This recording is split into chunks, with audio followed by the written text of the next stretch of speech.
नमस्कार दोस्तों, स्वागत है आपका अपना क्लास ओनली फॉर स्टडी में। तो फ्रेंड्स, आज पढ़ेंगे गुप्त साम्राज्य के इतिहास को। जो गुप्त साम्राज्य है, इनमें जितने भी जो शासक बने थे उन सभी को आज कवर कर लेंगे। जितने भी महत्वपूर्ण प्रश्न हैं वे सभी इसमें कवर है।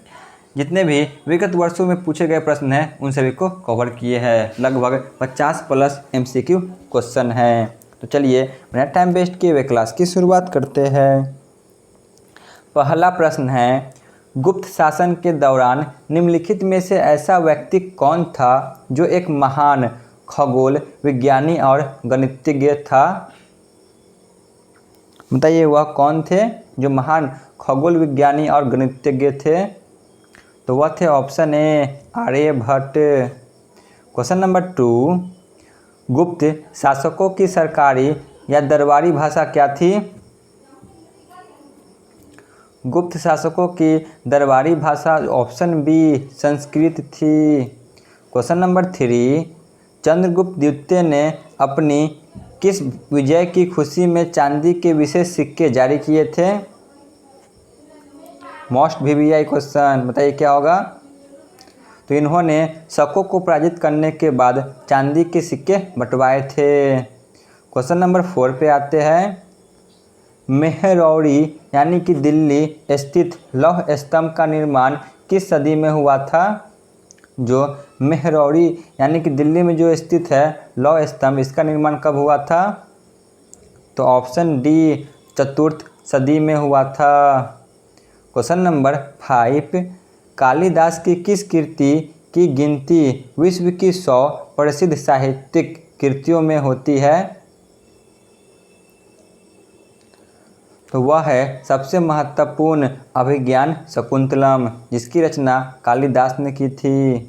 क्वेश्चन नंबर 6, वर्तमान गणित में दशमलव प्रणाली आविष्कार का श्रेय निम्न में से किस युग को है? तो इसका सही जवाब होगा ऑप्शन बी गुप्त युग को माना आता है। क्वेश्चन नंबर 7, किस गुप्तकालिक शासक को कविराज कहा आता है? बताइए किस शासक को जो कि कविराज कहा आता है? तो वह है option C Samudragupta. Question number 8, Skandagupta को किस स्तंभ लेख में शकोप्रम कहा गया? स्कंदगुप्त को किस स्तंभ लेख में शकोप्रम कहा गया? तो वह है ऑप्शन डी कहोम स्तंभ लेख में। क्वेश्चन नंबर 9 पे आते हैं। कुमार संभव महाकाव्य किस कवि ने लिखी है? ये सभी बहुत ही महत्वपूर्ण प्रश्न हैं जो बार बार प्रतियोगिता परीक्षा में पूछे आते हैं। बताइए क्या होगा? कुमार संभव महाकाव्य किस कवि ने लिखा है? तो ऑप्शन ए इसकी रचना कालिदास ने की है। क्वेश्चन नंबर 10 पे आते हैं। किस गुप्त शासक को नालंदा विश्वविद्यालय का संस्थापक माना जाता है? बताइए किस गुप्त शासक को नालंदा विश्वविद्यालय के संस्थापक माना जाता है? तो वह है ऑप्शन बी कुमारगुप्त को। क्वेश्चन नंबर 11 पे आते हैं। गुप्त वंश का संस्थापक कौन था? गुप्त वंश का संस्थापक कौन था? गुप्त वंश का संस्थापक ऑप्शन सी श्रीगुप्त थे। क्वेश्चन नंबर 12 पे आते हैं। श्रीलंका के राजा मेघवर्मन ने किस स्थान पर भगवान बुद्ध का मंदिर बनवाने के लिए समुद्रगुप्त से अनुमति मांगी थी? बताइए क्या होगा? जो श्रीलंका के राजा थे मेघवर्मन, इन्होंने किस स्थान पर भगवान बुद्ध का मंदिर बनवाने के लिए जो उस समय समुद्रगुप्त शासक थे तो इनसे अनुमति मांगी थी? तो वह था ऑप्शन डी बोध गया में। क्वेश्चन नंबर 13, मंदिर निर्माण कला का जन्म सर्वप्रथम कब हुआ था? मंदिर निर्माण कला का जन्म सर्वप्रथम कब हुआ था? तो ऑप्शन ए गुप्त काल में। क्वेश्चन नंबर 14, गुप्त शासकों द्वारा जारी किए गए चांदी के सिक्के क्या कहलाते थे? तो ऑप्शन बी वह रूपक कहलाते थे। क्वेश्चन नंबर 15, गुप्त वंश के किस शासक ने सर्वप्रथम महाधीराज की उपाधि धारण की?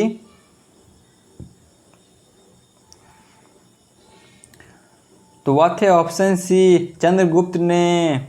क्वेश्चन नंबर 16, गुप्त काल के सर्वाधिक लोकप्रिय देवता कौन थे? तो वह थे option D Vishnu. Question number 17, Chandragupta द्वितीय ने विक्रमादित्य की उपाधि कब धारण की? तो ऑप्शन ए शकों का उन्मूलन करने के बाद चंद्रगुप्त द्वितीय ने विक्रमादित्य की उपाधि धारण की। क्वेश्चन नंबर 18, किस वंश के शासकों ने मंदिरों एवं ब्राह्मणों को सबसे अधिक ग्राम अनुदान में दिया था? क्या होगा? तो ऑप्शन बी गुप्त वंशों ने। क्वेश्चन नंबर 19, चंद्रगुप्त द्वितीय के काल में विधा, कला व साहित्य का महान केंद्र कौन सा था? तो वह था option C Ujjain. Question number 20, इतिहासकार V.A. स्मिथ ने किसकी विजयों से प्रभावित होकर उसे भारत का नेपोलियन कहा था? भारत का नेपोलियन समुद्रगुप्त को कहा आता है। ऑप्शन बी, ठीक है ना, समुद्रगुप्त। क्वेश्चन नंबर 21, गुप्त वंश का वह राजा कौन था जिसने हुर्नों को भारत पर आक्रमण करने से रोका था? हुर्नों को भारत पर आक्रमण करने से स्कंदगुप्त ने रोका था। क्वेश्चन नंबर 22 पे आते हैं, समुद्रगुप्त की सैनिक उपलब्धियों का वर्णन उसके किस अभिलेख में उपलब्ध है?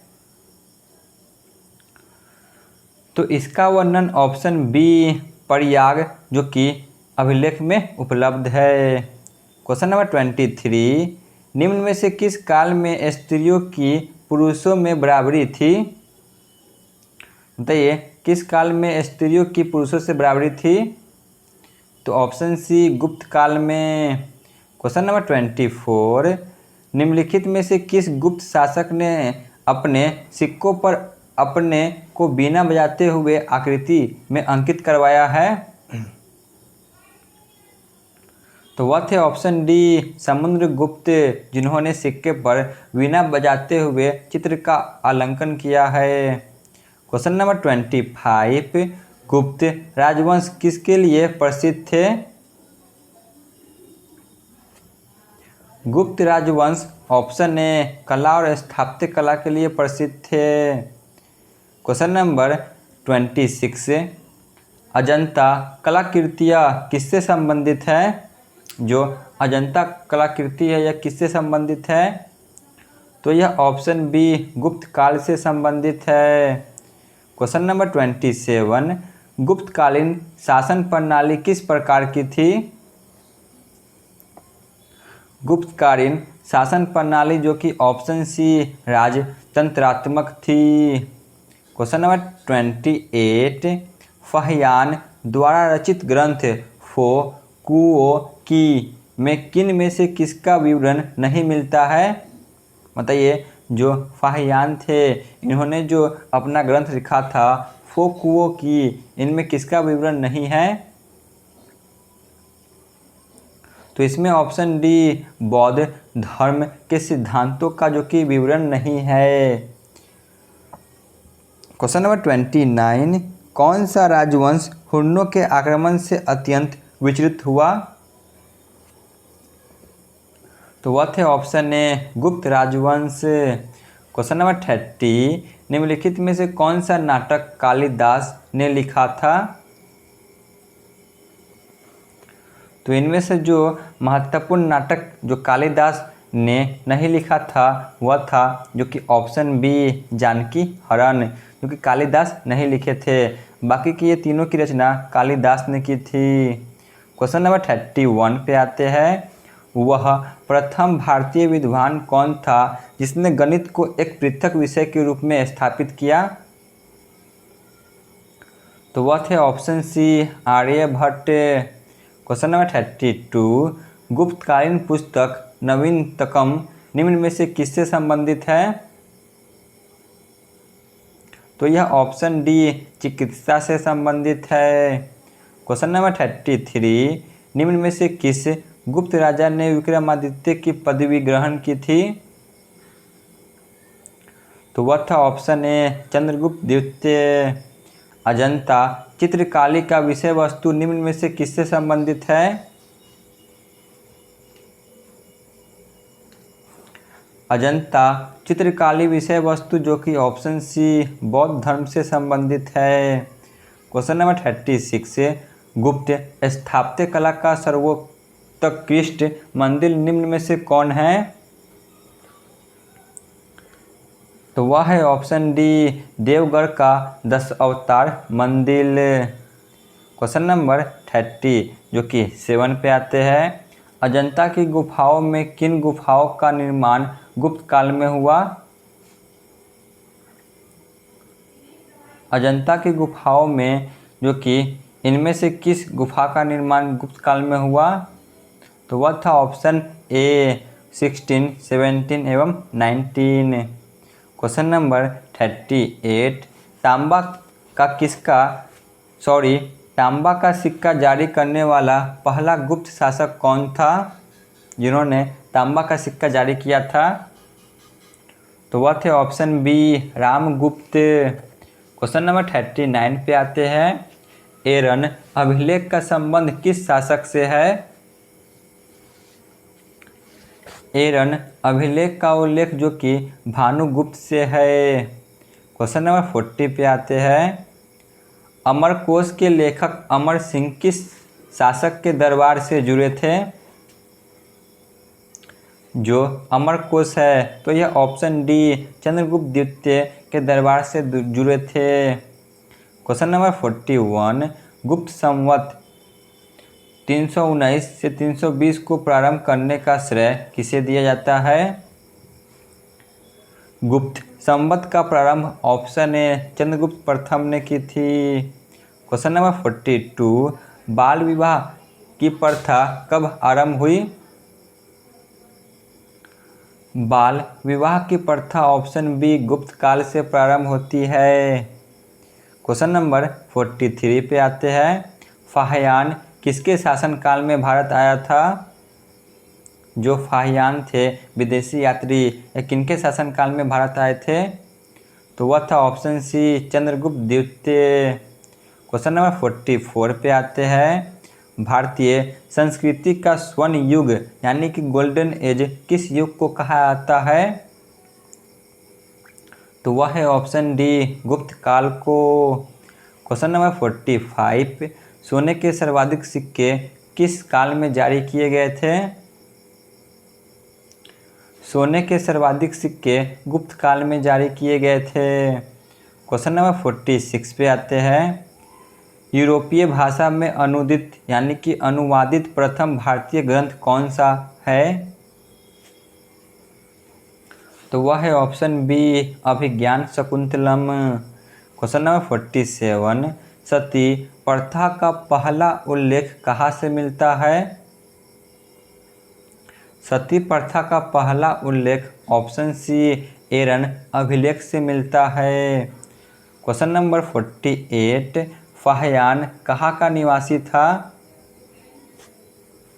जो फाहियान है तो यह ऑप्शन डी चीन का निवासी था। क्वेश्चन नंबर 49 पे आते हैं, सेतु बंध का रचनाकार प्रवरसेन द्वितीय किस वंश का शासक था? तो यह वाकाटक वंश का शासक था, ठीक है ना, वाकाटक वंश का। क्वेश्चन नंबर 50 पे आते हैं, गुप्तकालीन सिक्कों का सबसे बड़ा ढेर कहाँ से प्राप्त हुआ है? गुप्तकालीन सिक्कों का सबसे बड़ा ढेर जो कि ऑप्शन बी बयाना यानी कि भरतपुर से जो कि प्राप्त हुआ है। क्वेश्चन नंबर 51, परम भागवत उपाधि धारण करने वाला प्रथम गुप्त शासक कौन था? तो वह थे option C Samudragupta. Question number 52 पे आते हैं। मिहिर कुल का संबंध निम्न में से किससे था? मिहिर कुल का संबंध जो कि हुन वंश से था। तो यहाँ पे हमारी क्लास समाप्त होती है। धन्यवाद।